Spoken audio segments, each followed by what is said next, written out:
Hey everyone, John Lorden here. Welcome to another episode of BrainScratch Searchlight. Thank you so much for spending some time reviewing this case with me today. This is one that has really kind of tugged at my heartstrings. I was contacted about a week ago by a lady named Angie Hamilton, and she was wondering what would it take to get a profile done on her missing son. And basically, as soon as I started looking into this story, I saw that I wanted to help in any way that I could. So here we are. We are going to look into the case of Johnathan Lee Hamilton. Before we get started, I do want to say that, Angie, it's clear to me how hard you've been working on this case. When I was reviewing the information, there are so many different points of information out there, tons of different blogs. We've got a podcast that did an in-depth two-parter on this. We're going to talk about that by the end of the video as well. I just wanted to say, Angie, you have really done a tremendous job in trying to get this story out there, and my heart goes out to you, and hopefully there's something that we can do here to raise even more exposure to the case. So with all that being said, let's go ahead and start looking into the case of Johnathan Lee Hamilton. We can see here, he was 26 when he was last seen. His date of birth is May 28th, 1988. 6'2", weighs around 210 pounds, brown hair, brown eyes, and in big red letters down there we get endangered type 1 diabetes. This man requires insulin, and he did not take any with him when he went missing. So, of course, his mother is very concerned. Johnathan Lee Hamilton of Houston, Texas was last seen on May 2nd, 2015. Actually, this seems a little, okay. Yeah, he was last seen on May 2nd by his family primarily, but on May 4th, there was a sighting of him as well, which is very interesting. We're going to talk about some aspects of that sighting. That was in Bastrop, Texas, at a Best Buy parking lot. We're going to get much more details on that as well. So, and just a quick shout out to mommiesmemorandum.com for being yet one of those many points of light that it seems like Angie has reached out to try to raise exposure here. NamUs already has a profile on him. Admittedly, it doesn't have a ton of information, but as always, it's a good starting point for the basics. Johnathan Lee Hamilton, and I did note, being another John, that his name Johnathan actually has an H in it, or two H's. Sometimes Johnathan is just Jon, but this is John. 26 when he went missing, would be 29 years old now. White male, height and weight basically echoes what we've already talked about. But here you see in the circumstances, really not a whole lot. Just Bastrop, Texas, and missing since May 4th of 2015. Vehicle located in Bastrop. If we jump ahead to physical, brown hair, keeps it short, naturally curly, very thick. He's not hairy in terms of his body, but he does grow a beard sometimes. Other times he keeps his face clean shaven, brown eyes, scars and marks. There is a small scar on his right eye, vertical eyebrow down to the eyelid, and then a scar on his right hip. For foreign objects, he does have a plate and some screws in his hip. He had facial reconstruction and hip surgery after a vehicle collision, so screws and plates will be in his hip. Moving forward, clothing and accessories, we get a couple of different descriptions here, and there's an aspect to this story that's kind of interesting where he might have changed clothes at some point. LSW shorts and t-shirt. If you guys know what LSW is, please drop it in the comments below. I went searching and I could not figure out what that stood for. LSW t-shirt with Ezekiel on the front and blue jean shorts. The Bastrop County Sheriff's Office incident call slip lists possible clothing description as a black t-shirt and camo shorts. And basically what happened is he bumped into someone that we'll call the Good Samaritan. The Vanished podcast refers to him as Justin. And Justin apparently possibly gave him a change of clothes. So it could be that he could have different clothes. And please keep in mind, we're also talking about a couple years ago now, so he might even have different clothes again. In terms of footwear, tennis shoes, Brown Coleman brand, 12.5 to 13 foot size, suede-like. For accessories, possibly a white or cream-colored backpack, old school style with a drawstring, almost like a shoulder sling, I would imagine. For the transportation methods, they don't have the vehicle listed here. The vehicle was recovered at the Best Buy. We'll talk a little bit more about that. The details of the vehicle aren't super important, of course, if it's been found already. Dental information, they've got it. DNA information, they've got it. Fingerprint information, they've got it. And then, of course, they have a couple of pictures here and contact information. They also have a case number. I love it when we're able to find the actual case number. I will have all that information in the description box below. Of course, as usual, I'm asking if you have any information about what happened to Johnathan, where he might be, please use that contact information in the description box below and get it into the hands of people that can act on it. Moving over to the Charlie Project, who it looks like has redesigned their website since the last time I visited. Once again, a great compilation of photos, as they always do over there. I really appreciate that. We get a little more detail on the medical conditions here. Hamilton is a type 1 diabetic and also suffers from bipolar disorder. He was hospitalized 2 days before his disappearance and is in need of insulin and other medication. In terms of distinguishing characteristics, the NamUs had some of his nicknames, but this list is a little, there's more in it, so I wanted to cover this with you guys. Hamilton's nicknames are John, Johnny, John Ham, Johnny Hammy, Jono, and Jono Doe, and he may use the alias first names Michael and or Mike. In terms of the details of disappearance, let's try to get a little more on this case. Hamilton disappeared from Bastrop, Texas. I don't know if he disappeared from Bastrop. I believe his family's actually from Houston, but he disappeared on May 2nd. He left driving his father's gray 2008 GMC Envoy. On May 4th, he was allegedly sighted entering and leaving a Best Buy store. Apparently, some people called into the police because they said, hey, there's this guy that's acting kind of strange outside the store. And police went onto the scene. They found him and they found the vehicle.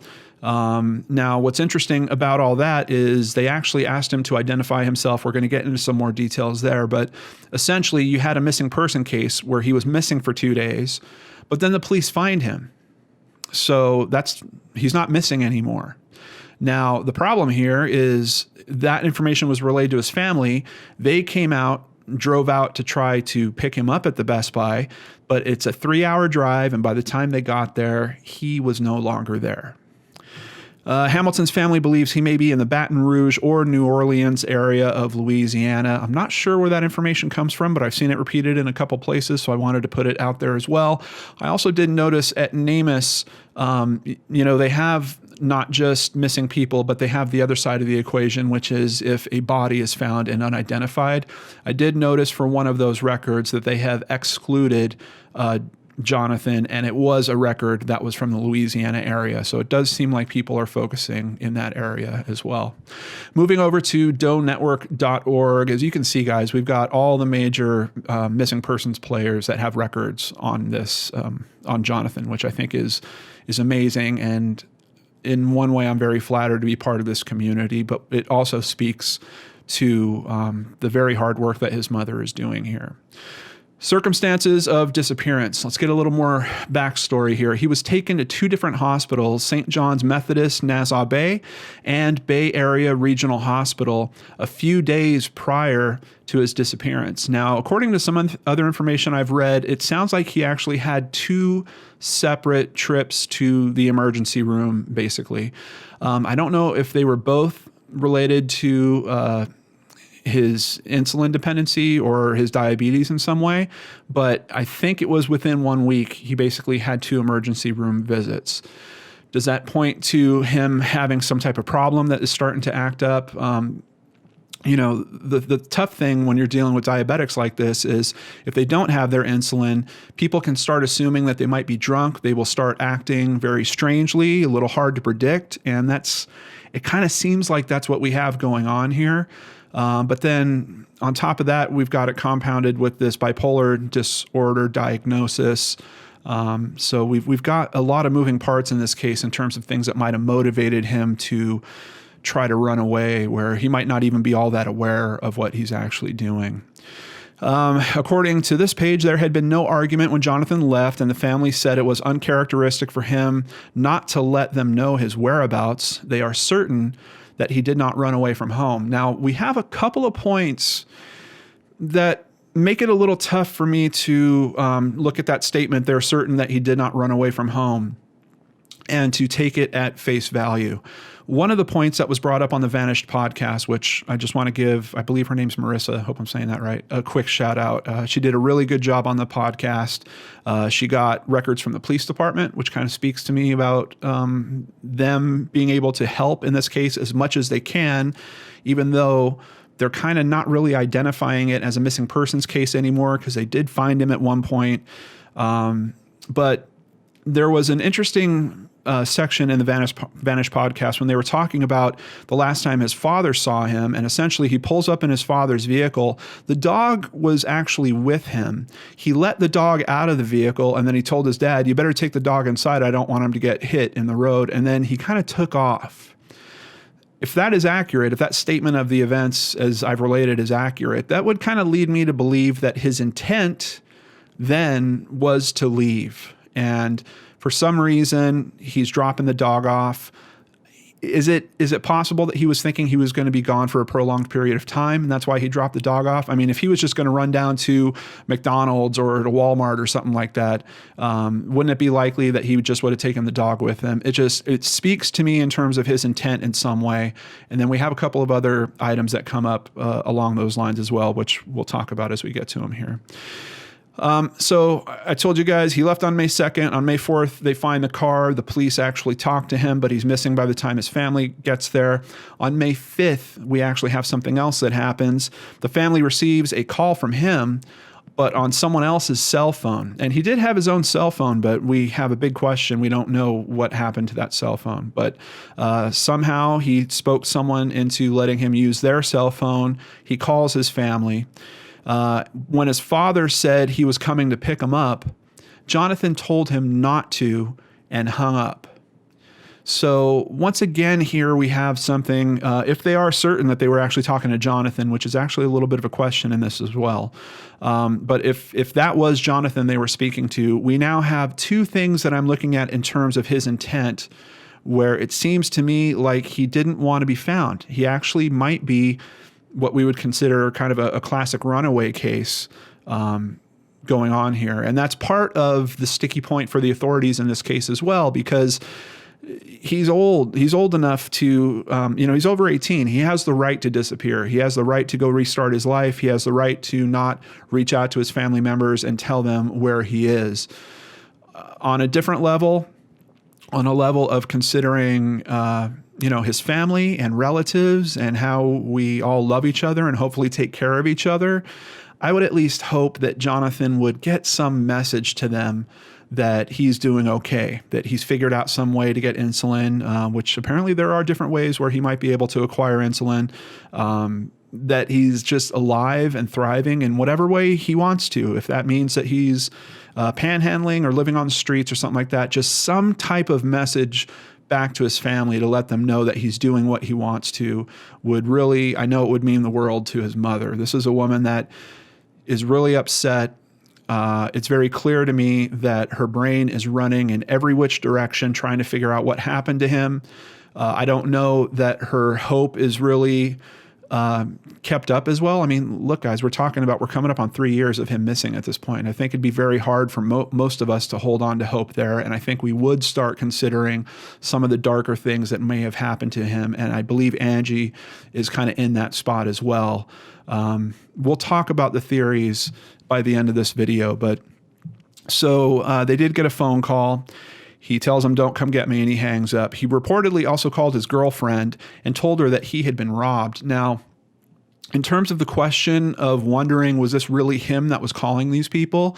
I'd be very curious to have more information about this call to the girlfriend. And that's something that the Vanish podcast didn't quite get into. It's something I haven't really found a whole lot of other detail on.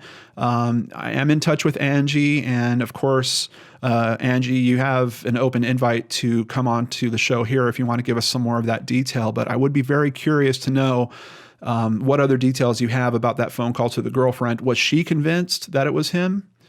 According to the Vanish podcast, Angie has also been trying to get the phone records to clear up some time frame discrepancies in terms of when this Good Samaritan let him use their phone.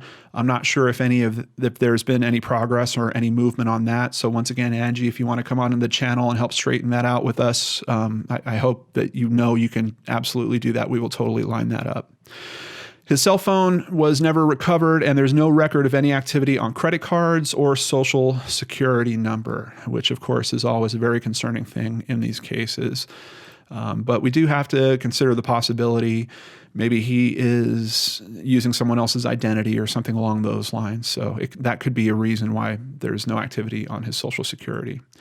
Now, we're moving over to a different blog. This is Mariana, I believe it's Boncheck, hope I'm saying that right, who it seems like Angie also reached out to. Mariana took the time to speak to her and compile the information and write out a very good blog on this. So let's jump into some additional details here that we haven't seen on kind of the formal missing persons pages.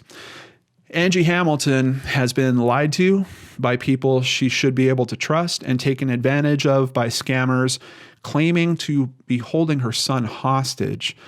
That was actually mentioned in the Vanish podcast. I have to say that was one of the most heartbreaking aspects. This is already such a tough thing to be going through. And to know that there's people out there trying to scam the families of missing people, saying, yeah, we know where he is. Send me a $500 iTunes gift card and we'll make sure you get him back. It's ridiculous. That was really, really upsetting. In terms of her being lied to by people she should be able to trust, I believe that we're seeing a bit of the typical cycle that we notice with families in missing person cases quite often. There is a point where the families feel like the authorities are not doing their job properly. There's a lot of different points where they're speaking to possibly different officers that might not be as familiar with the case, might not know about the case at all, and then they get a little tidbit of information here that doesn't quite line up with the tidbit of information that the detective that's actually assigned to the case has, and then you feel like you're being lied to. It's emotionally a very, very tough thing, Angie. I totally understand that. I hope that you will do your best to try to allow for some of that stuff to happen naturally. You're talking about coordination across many different people. The information flow that happens around there can sometimes be clunky. It can sometimes turn pieces of this conversation into what looks like inaccuracies. One of the theories that I think the Vanish podcast was really pointing towards was, is there potentially some type of police cover-up going on here? And I think it's because of discrepancies like that all of a sudden it leads you to thinking about that possibility. My personal opinion, just based on, once again, the Vanish podcast, how much information the police department actually released to them. According to the host there, it was over 600 documents. You're talking video clips, audio clips, all kinds of stuff that was released to them. I've quite honestly never heard of that before in this industry, that a police department would turn over so much information to basically someone that's acting as an independent investigator.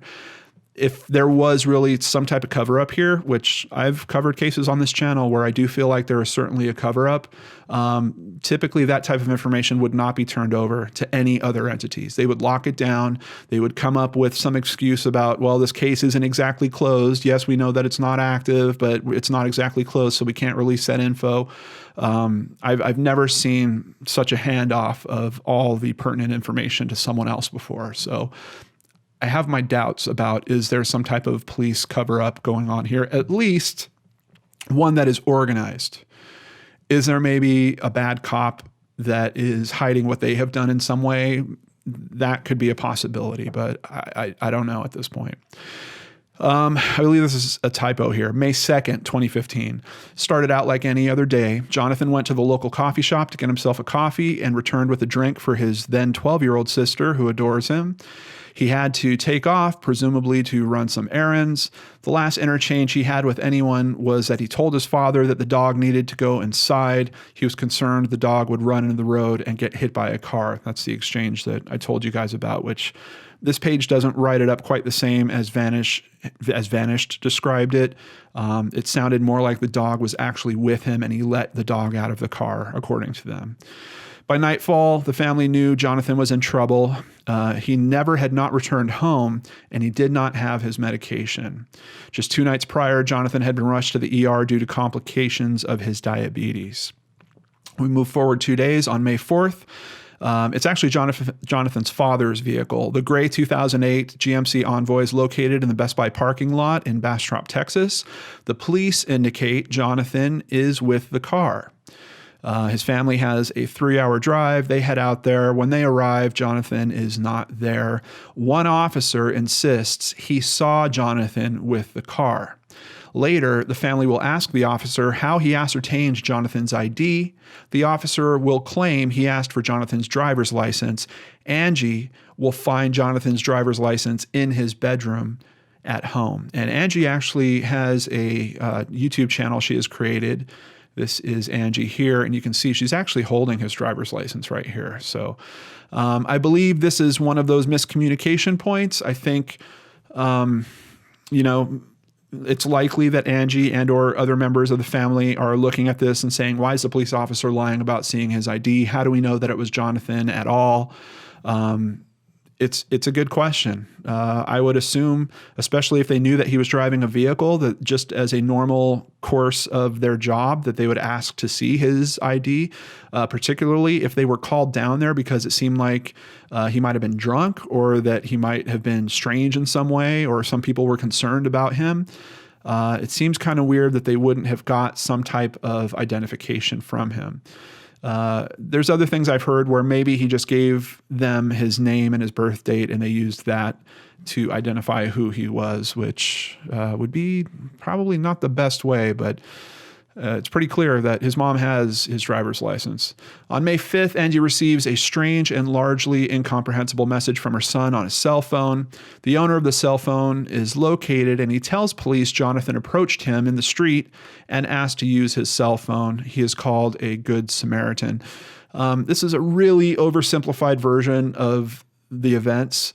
The Vanished podcast, it's between the two parts, it's almost 2 hours. So it's a pretty big time commitment if you really want to get to all of the details. But the Good Samaritan, also known as Justin, is actually on a private property. And it seems like Johnathan has been roaming around the private property. So they're a little concerned even when he kind of first approaches. But apparently this Justin person regularly helps people that he considers homeless people. Like I mentioned, he gave Johnathan a change of clothes. Apparently Johnathan was wet and told him that he had just come out of a river, with which his family kind of wonders why he would say that, because apparently Johnathan didn't even know how to swim. But this Good Samaritan also took him to get him some food, and then left him somewhere and was supposed to come back later to pick him up again to take him somewhere else. But when he comes back for Johnathan, Johnathan once again disappears. According to this article, later it's determined by the Hamiltons that the Good Samaritan and the police officer who ID'd Johnathan are coincidentally friends. Now, let me just say, Bastrop is a town, I believe it's only of about 7,000 people, if I recall correctly. So it's really not a giant community. The chances that this officer knows this person in some way, I don't know if it's such a stretch, but let's just continue with how this is being written. When I ask Angie if she is 100% sure it was her son on the phone, she hesitates. She is sure of one of two things. If it was Johnathan, he was in desperate need of medical attention, or it wasn't him. Which once again brings me back to that question of wondering about the interaction that he had on the phone with his girlfriend. Could that potentially give us a better feeling about the fact that it was actually him on that phone or not? Over at missingadultskids.com, On February 14th, 2017, a family member posted reflections on Johnathan's disappearance. I believe this is Angie that posted this, but it doesn't credit her directly. If you're out there, please call. It could make all the difference in the world for the people who love you. I don't believe you just took off to go live a different life. I wonder if others have disappeared because a person claims to help homeless people, question mark, question mark, question mark. I believe there she's alluding to the person known as Justin, the Good Samaritan. And one of the theories that I think she's considering, because he is one of the last people that we know to be with Johnathan, is some element of foul play around that Justin might be involved in harming Johnathan or hiding him or something along those lines. And in particular, after the cases that we've gone through, and in particular the case that we talked about last week with Blaze, I really, I wish that the authorities would look very, very strongly at the person that is last known to be in contact. It should just be a normal course of the investigation. You know, when you find like a spouse that's been murdered, it's almost automatic that the murdered spouse's significant other is looked at very strongly and pretty much considered a person of interest right off the bat until they're ruled out. I kind of wish that same MO would be applied in missing persons cases. You know, really drill into the last person that is known to be with that person. But here we have this strange twist where it's a missing persons case. Oh, wait, no, they find him. So no, it's not.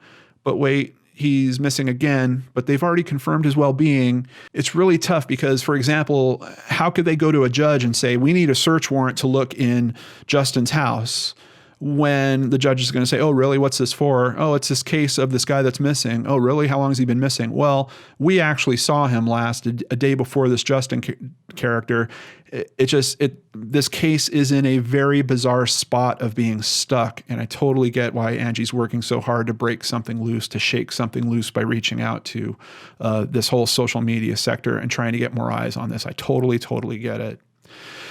I recently found out it's people you know and family members who are often the reason for someone's disappearance and or death. Let me just say, as I was listening to the Vanished podcast, thinking about this scenario and going on this ride that the podcast was kind of taking us on of the different theories and motivations for those theories, the thing that really bugged me about the Good Samaritan or Justin being involved theory is the why. What reason would he have for harming Johnathan in any way or doing something to him?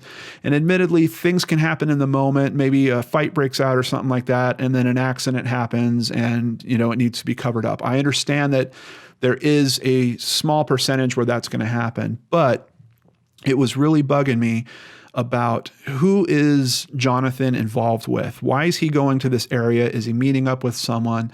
And then eventually there is another theory that kind of comes out there, and they really didn't go into it on the Vanish podcast too hard, but essentially they do have a family member that lives in this area. And apparently he was contacted at some point by Johnathan, and it does seem like he went and met up with Johnathan, but now he's saying that he didn't. All of that is extremely bizarre. I think that would certainly be a place where if you had a private investigator, I would have them looking into it. Unfortunately, with the police, if you're talking about some potential foul play scenario, they don't have anything to act on because we don't know where Johnathan is.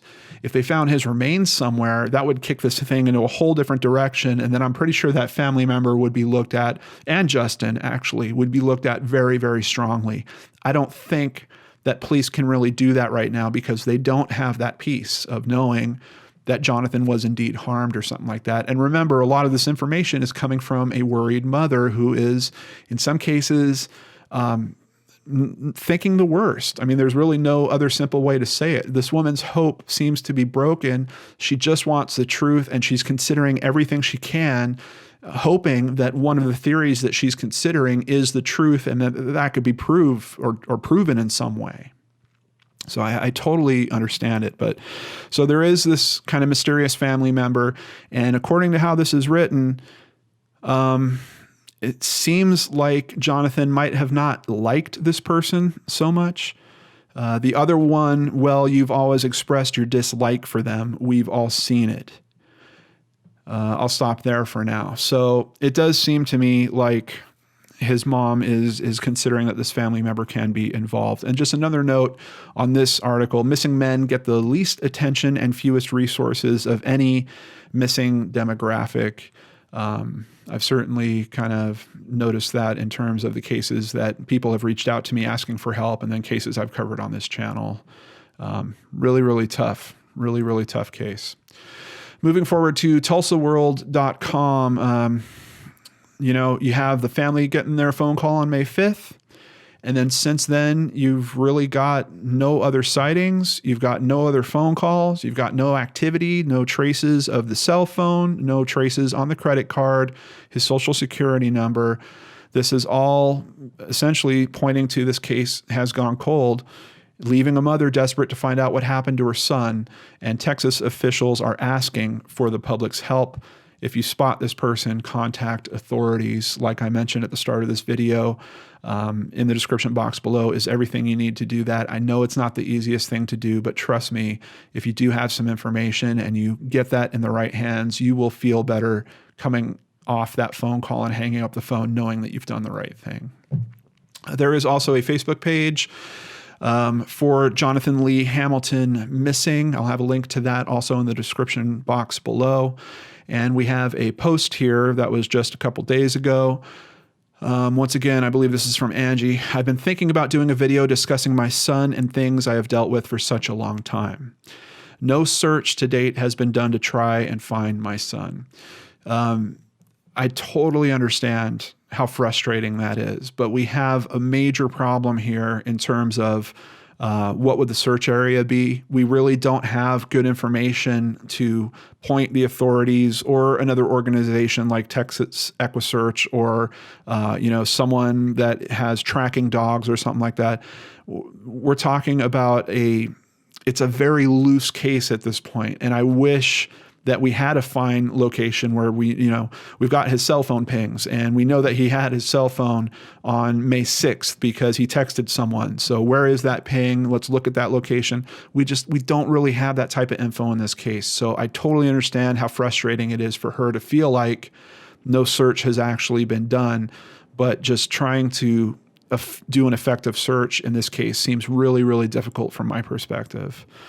I also understand that sometimes people's hands are tied because of law enforcement and political reasons. And yes, absolutely, all these things come into play here.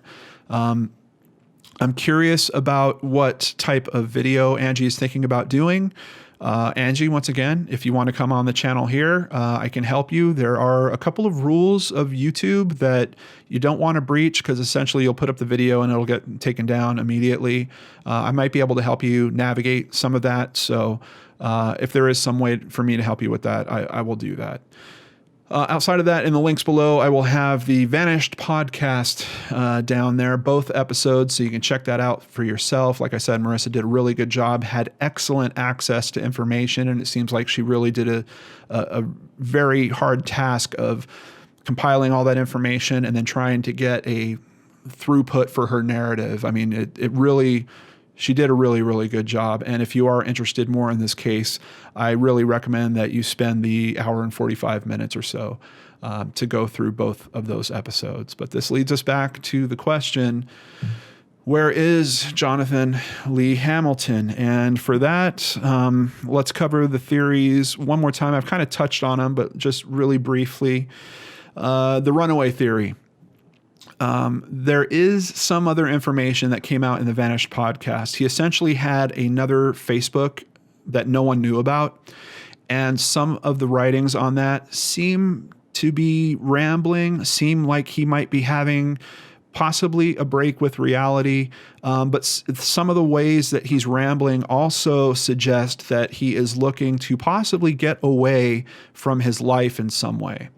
So I know the family does not want to consider the runaway theory. I know they're saying he would never do that, but keep in mind, we now have him dropping off the dog in that kind of strange way that I described. We have supposedly him on the phone with his father saying, no, don't come get me. We have a secret Facebook page where he's saying that he needs to get away and essentially change his life. The runaway theory to me is strong here. There is a possibility he is out there somewhere, perhaps living in a homeless community. I know that they're considering the Austin area because it's kind of the nearest metropolitan area where he could be living in that way. I really cannot discount the runaway theory in this case. There is the Justin Good Samaritan theory that Justin really is not such a good Samaritan, was in some way involved in harming Johnathan, perhaps with or without the cooperation of this police friend of his. There is the family member theory, which there's an interesting twist that I was thinking about this family member theory. Is it possible that he did meet up with Johnathan and then assumed Jonathan's identity for some reason? Maybe he's the one that Justin actually met. I don't know. It's just something that kind of occurred to me because in terms of what was presented with the Vanished podcast, there's a strange twist where some items look like they were stolen from a local car dealership and they actually wound up in the vehicle that Johnathan had with him, but they weren't expensive items. It really seems like a bizarre thing. But there is some question about, was that family member with Johnathan at the time that he might have done that?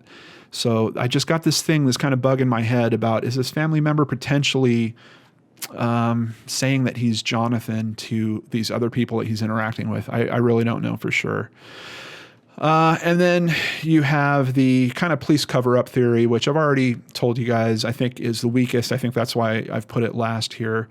I don't see police cooperate especially with media at this level in the way that they did for that Vanished podcast to happen. I believe that they're doing the best they can with an extremely limiting situation. Outside of all that, there was some other interesting things where some witnesses that potentially saw him said that he was saying that he was Jesus. So is it possible that he was having a diabetic episode or something related to his bipolar disorder, a break from reality in some way? I really think we have to consider that. And I know it's scary as a mother to consider that because you're thinking your son is out there without what he needs to be healthy. And how is he ever going to get out of that situation? I totally understand. But we do have to consider that could be going on here. So that's it, Brain Scratchers. Outside of that, I know that there is other theories out there. If there's something that you think is more plausible than what we've talked about here, let's talk about it in the comments below. As usual, I will ask you, please remain respectful.